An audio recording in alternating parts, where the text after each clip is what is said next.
So being able to dig here in the eastern fields was a real coup for us. We knew that there were crop marks here, we knew that some 30 years ago there'd been an excavation that had found the infirmary here, but we didn't know what had happened since, and we didn't know what was happening in between the gaps between that crop mark and the trenches that were excavated. So being allowed to do some more geophysics here and open 2 trenches here, even though we're still under crop, was a fantastic result for us. And the results of the archaeology in these trenches has been fantastic. So to tell the story of Trench 19, we came in, we took off the topsoil with the digger, and we came down onto this plough soil, this subsoil, which had been ploughed previous year when they put in these potatoes. So the first thing we did there, we took out the potato furrows, which you can see at the very end still. You can still see those dips, and that's where we took out those first. And then what we did, we took out that subsoil or that ploughed soil segment by segment, and in total we took out 9 segments to start to reveal what we had under the archaeology underneath. So what we have here is we've got a nice wall which we discovered on the first segment that we took out. And so that demarcates the end of our building, and this ties really well into the 1985 dig as our trench cuts across it. So this is what they found in 1985, and we found that again.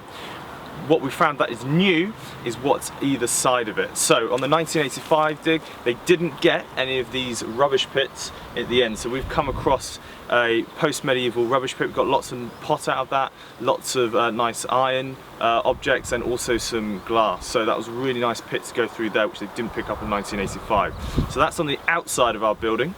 And then if we go the north side of the building, we're now into a room inside the building. So this yellow stuff looks like we've got a clay floor that they've thrown down, and then we've also got these red patches which looks like localized burning. So when clay burns, it goes that red color. So that's what these red patches are. And then a couple of days ago, which was more exciting bit, we started to uncover these tiles. Now at the time we had 2 last segments in, so we didn't know where the tiles were going. Unfortunately, the tile floor doesn't continue, and it just seems to be a localized patch for whatever reason. We do have a line of bricks near the tile, which suggests maybe we're going into another room, but something's happened to it in the past, or the ploughing's got to it too much that we can't really see what's going on there. But overall, it's been a really good trench. It's got some really good archaeology.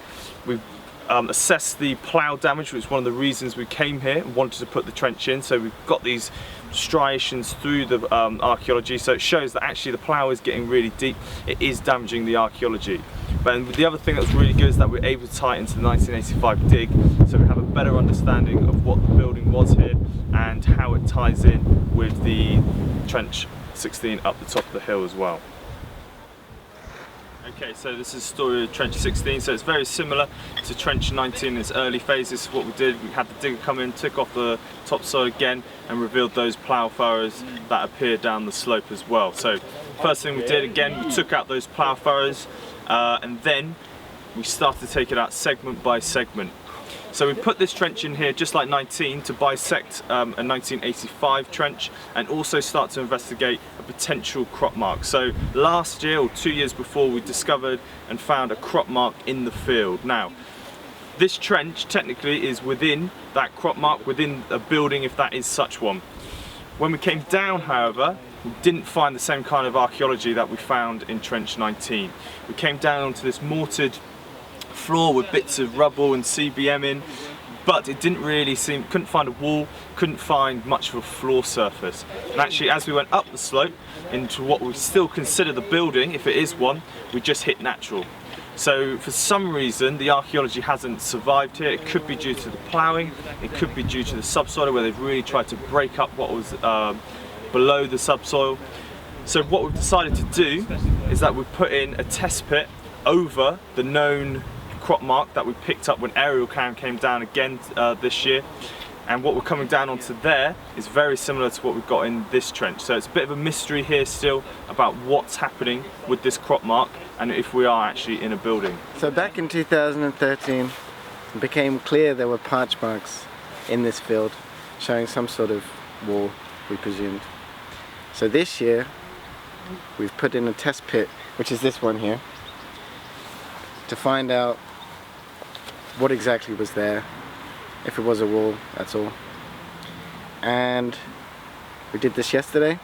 It's delivered. We have a wall now, or we have what's left of a wall now, and also a little bit of mortar on the side and natural on the other side. So the wall has actually been cut into the natural, so it's nothing to do with ploughing, or it's not been moved out of place. It's where it always was. And the mortar on the other side makes it look as if we've got the inside of a building almost, but there's very little of it left, so it's hard to determine much other than that there was a structure here, and that's that. Well, this is trench 15, and I had really high hopes for this trench. It's one of the closest through to the cloister. It was this side of the fence, the side that hasn't been ploughed, so not as much in the way of agricultural impacts. And what I was hoping for would be a continuation of a structure that was identified 30 years ago on that side of the fence coming through here, and for us to be able to compare and contrast the effects of agriculture in that time on the same building to give us a baseline to compare by.